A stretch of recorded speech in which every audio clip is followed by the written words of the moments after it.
What up, boys and girls? Tulsa Madman here, Cliff Parvin, now Bill Caps. Funny story, crazy story.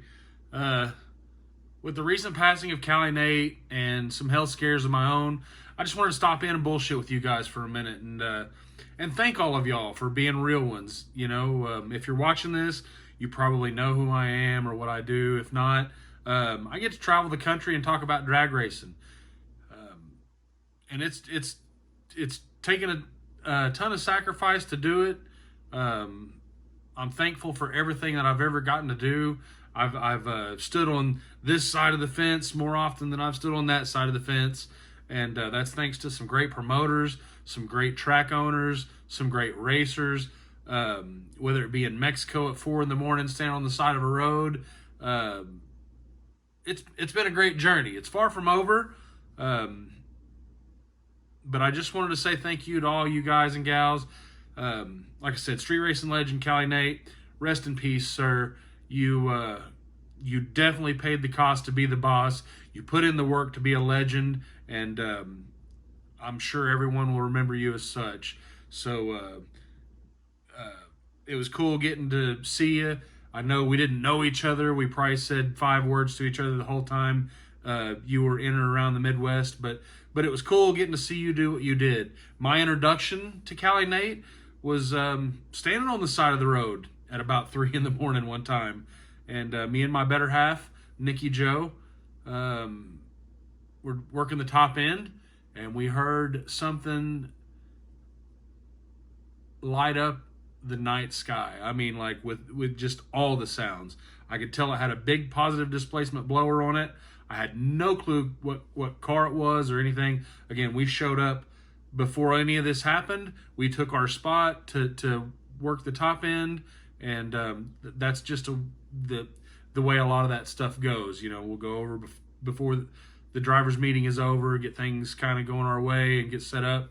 And that's what we did. So, again, I didn't know what was getting ready to come down the road at us. Big, nasty burnout. It was, just wildly loud, again. And pulled it in, put it on the brake, put it on the chip, and let it rip. Well, most of that 660-foot pass was basically on the shoulder of the road. He was trying to keep it on the road, but it was a wild pass to say nonetheless. And got video of it. We took 2 steps back. I was kind of like, what the hell was that? Nikki, she was like, I don't know, but it kind of freaked me out or kind of spooked me. I'll try to find the video and put it in here, but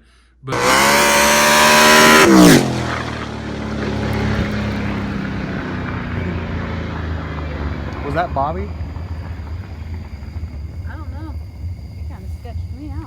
But that was my introduction to Cali Nate, and had the fortune of standing on the side of the road for several of his passes, several of his races. Even got to see him do some no prep racing at the tracks and stuff. But again, man, fly high.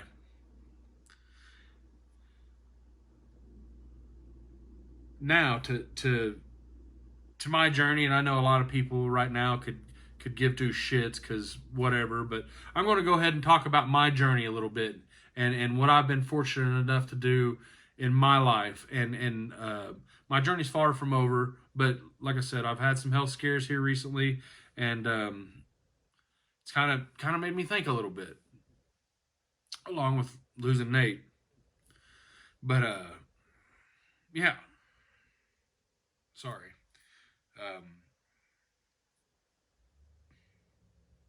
Yeah, a little dusty in here.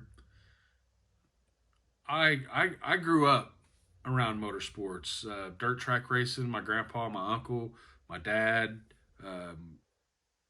in salvage yards. My grandpa owned a salvage yard. 2 of his best friends owned 2 of the bigger salvages in Oklahoma, and then later on went on to open a chain called Pull Apart.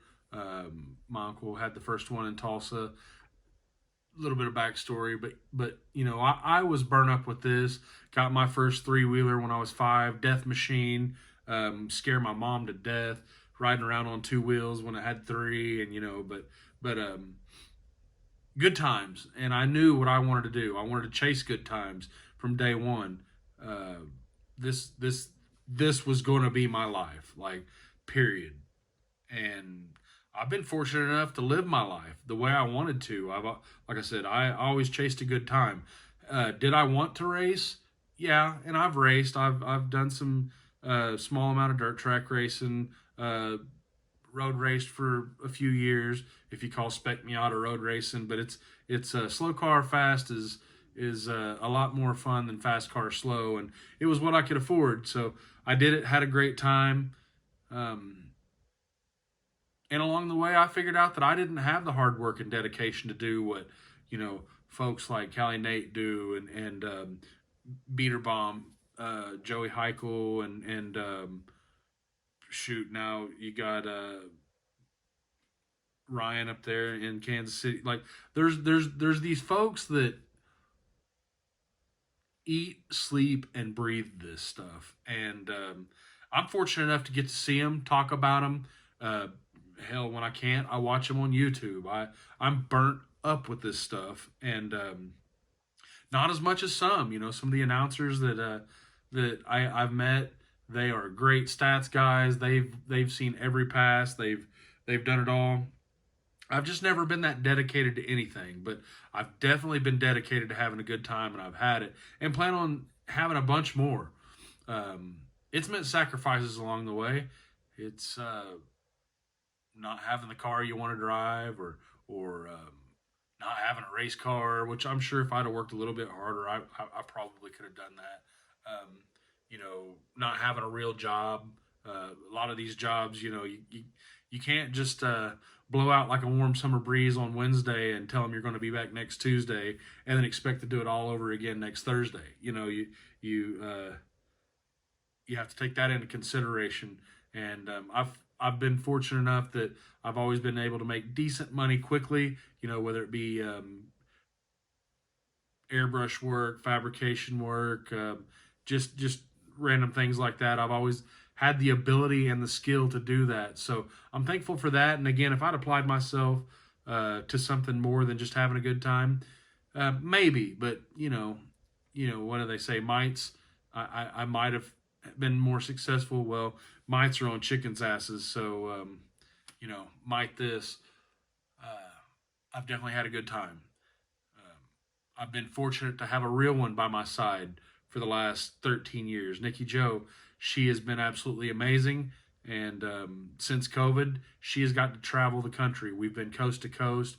We've been all over everywhere together in a little Chevy Spark that I call Spark Force One. Um, how did I know she was a real one? How did I know she was the right one? Well, before or not before any of this happened, but 15 years ago or so, um, I got my start at the local racetrack, Tulsa Raceway Park, and anytime I was there having a good time or out in Mexico having a good time, I could look around and she was somewhere in the crowd, more often than not by herself. So I knew she really liked this stuff. So it's been cool. It's been amazing having her along, and like I said, since COVID, she's gotten to travel the earth with me, and we've been all over the states. I think we've seen over 30 states together. We've sat in silence. We've listened to music. We've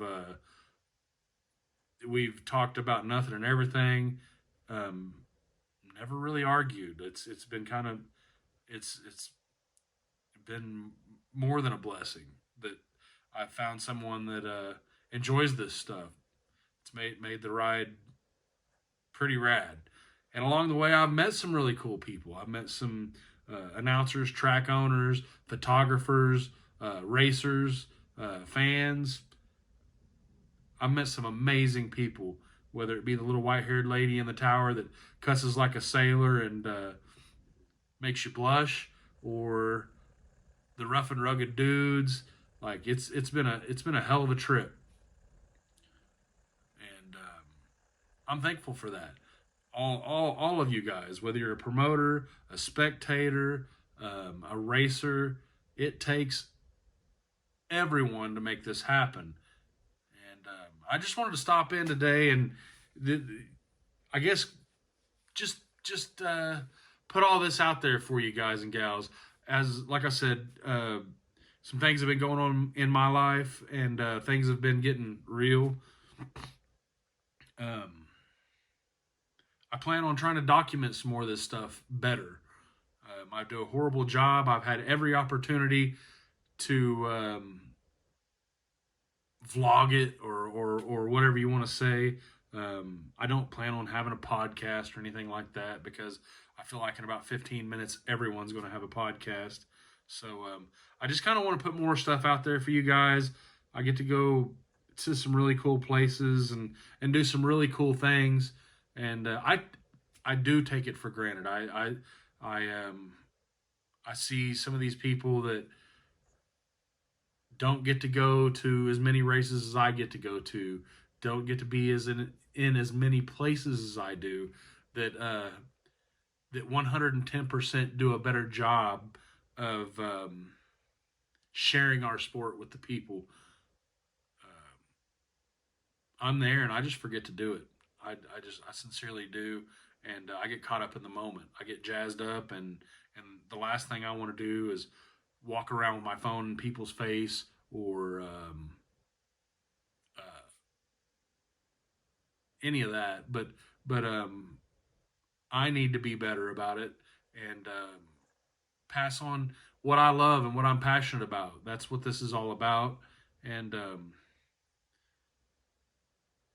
I plan on trying to make a few more videos in the next weeks to come, talking about how I got here, what I did, what some of the better times I've had. But like I said in this one, this is just I'd like to pay forward my gratitude to everyone involved in motorsports, whether you're racing, watching, a part of the show, that unseen part of the show that shows up before anything happens and leaves way after everything has happened. I just want to say thank you to all you guys and gals out there. Um, and I look forward to seeing y'all this season. I've already kicked the season off. We've had some great races. Already been to Florida. Already been to Atlanta. Getting ready to go on a Dragon Drive next week. And I know I'm going to get to see all my friends and all my homies again. And I look forward to it. And I can't wait to see y'all. And if you've never been to a drag race, check it out. If you have been, make it like church. Take a friend. I hope it's a great show. And I hope to see you there. But anyway, thank you. Toss Madman, Cliff Parvin, Bill Caps.